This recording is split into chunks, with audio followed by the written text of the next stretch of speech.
gon vidéo qui a fait roumbler sur internet là, sont question de celle église. L'histoire de sœur Roselande qui a trompé son fiancé que vous n'avez jamais connu. En tant que Français, j'ai eu une conversation intéressante avec la famille Roselande. Dans la vidéo d'aujourd'hui, vous découvrirez toute la vérité sur sœur Roselande en Haïti. À la fin, découvrez la vidéo de Roselande faisant l'amour, mais vous devez regarder cette vidéo jusqu'à la fin pour ne rien manquer. J'ai une petite question pour vous. Roselande est-elle coupable ou son copine est-il coupable? Si oui, écrivez Roselande coupable dans les commentaires. Mais vous, les Haïtiens qui regardez cette vidéo, la meilleure façon de me montrer que vous l'appréciez, c'est en m'aidant à la partager, à la like et à vous abonner à ma chaîne YouTube Star Haïtienne. Un grand merci à vous. Morale, jugement et pardon dans l'église haïtienne. Entre idéal spirituel et réalité humaine, l'affaire sœur Roselande, un révélateur des contradictions de l'église. La récente polémique autour de sœur Roselande en Haïti a suscité de vives réactions tant dans les communautés religieuses que sur les réseaux sociaux. Cette affaire soulève une question fondamentale. Comment une institution qui prêche la morale et la pureté peut-elle se permettre de juger autrui avec tant de sévérité? L'Église, comme toute communauté humaine, est composée d'individus faillibles. Pourtant, certains de ses membres se présentent comme des modèles incontestables de vertu, oubliant que personne n'échappe à la fragilité humaine, pas même les religieux. Cette attitude rappelle l'hypocrisie dénoncée par Jésus dans l'Évangile. Pourquoi vois-tu la paille dans l'œil de ton frère et ne remarques-tu pas la poutre dans ton œil? Matthieu 7,3.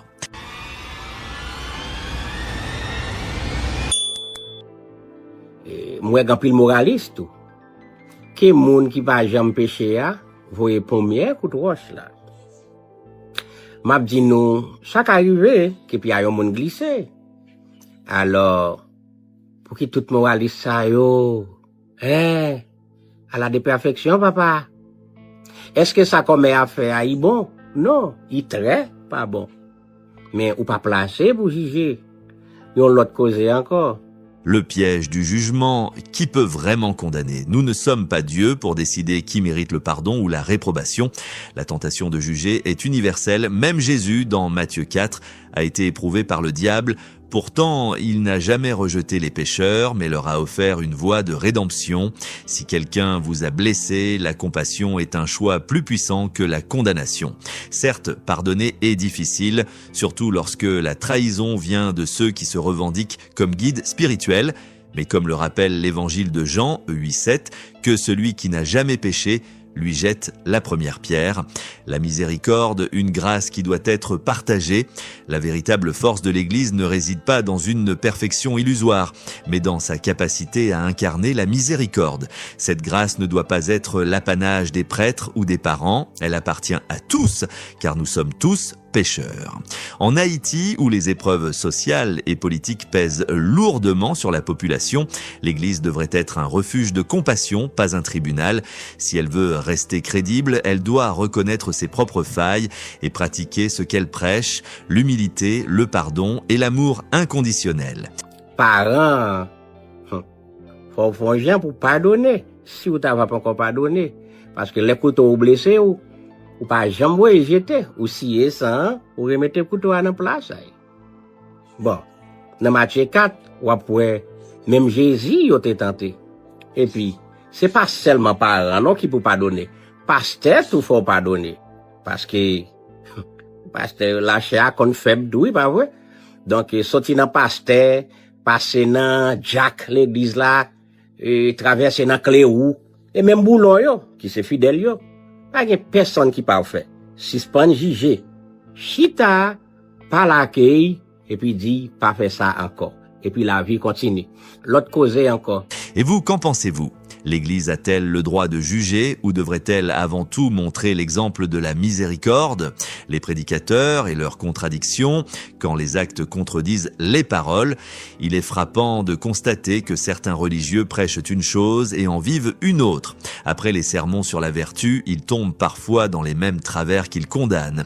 Mais qui peut se prétendre parfait? L'hypocrisie n'épargne personne, pas même ceux qui se présentent comme des guides spirituels.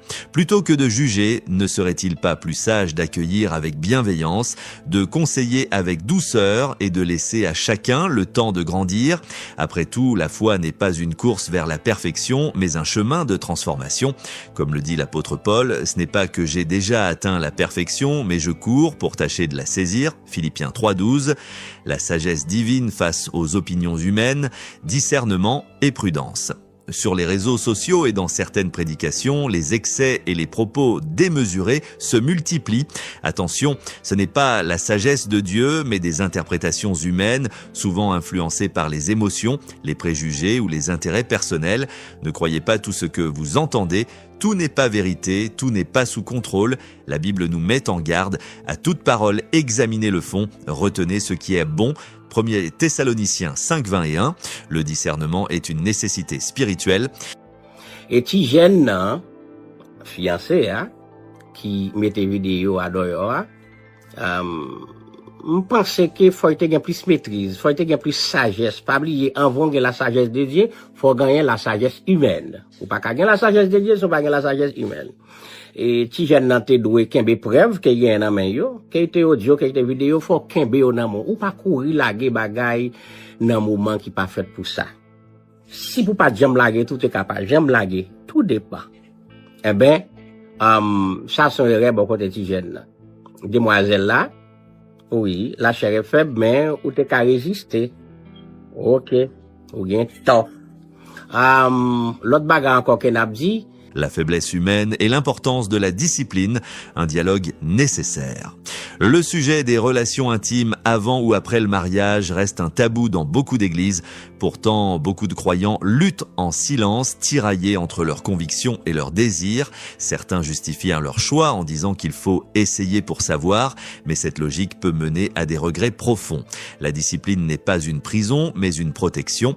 Sans maîtrise de soi, les conséquences émotionnelles, spirituelles, voire physiques, peuvent être lourdes. L'Église devrait aborder ces questions avec franchise, sans jugement, mais avec clarté, pour aider les fidèles à grandir dans la sagesse. L'expérience ne justifie pas tout, la vraie sagesse anticipe les pièges. Certains défendent l'idée qu'il faut tout vivre pour tout comprendre, mais attention, certaines expériences laissent des cicatrices durables. La vraie maturité ne consiste pas à tomber dans tous les pièges pour en apprendre la leçon, mais à écouter ceux qui en sont sortis et à éviter les mêmes erreurs. Comme le dit Proverbe 22:3, l'homme prudent voit le mal et se cache, mais les simples avancent et en subissent les conséquences. La sagesse, c'est savoir dire non aujourd'hui pour ne pas regretter demain. Conclusion, entre grâce et vérité, trouver l'équilibre. L'Église est appelée à être un lieu de grâce et de vérité où l'on reconnaît les faiblesses humaines sans pour autant banaliser le péché. Personne n'a le droit de juger avec arrogance, mais personne ne devrait non plus justifier tout au nom de la tolérance. Le juste milieu, une compassion ferme, accueillir avec amour tout en rappelant les chemins de la sagesse, car comme le disait saint Augustin, aime et fais ce que tu veux, à condition que cet amour soit véritablement guidé par Dieu. Et vous, comment trouvez-vous cet équilibre dans votre vie spirituelle? Et la question des sexes avant les mariages ou bien après les mariages, bagage ça mérite un gros débat dans l'église. Parce que combien de temps pour un monde tendre pendant qu'on fiancé à un monde, si mariage là pas fait, bon, pour yon font goûter avec l'autre. Pas oublier que temps a évolué. On comprend oui que n'a suivre les règles. Yo pas obligé tant plus, sinon a bien plus dégâts. OK? Donc c'est dans temps qui cause peut-être demoiselle là qui doit faire expérience ou bien là il tenter à travers yon monde qui gagne plus expérience passée déjà. Pour recevoir chaque semaine du contenu transformateur et enrichissant gratuitement, abonnez-vous à notre chaîne, activez la cloche de notification afin de ne rien manquer et assurez-vous de suivre toutes nos vidéos à venir. Nous nous engageons à partager avec vous des connaissances précieuses et des informations qui peuvent réellement faire une différence dans votre vie. N'oubliez surtout pas de regarder notre prochaine vidéo et de la partager avec vos proches, amis et collègues qui pourraient en bénéficier. Votre soutien est une véritable source de motivation pour nous et c'est grâce à vous que nous pouvons continuer à créer du contenu qui a un véritable impact. Sur votre écran, vous trouverez 4 vidéos spécialement sélectionnées et préparées rien que pour vous. Il vous suffit de cliquer sur l'une d'elles et de découvrir des secrets et des informations qui risquent de vous surprendre.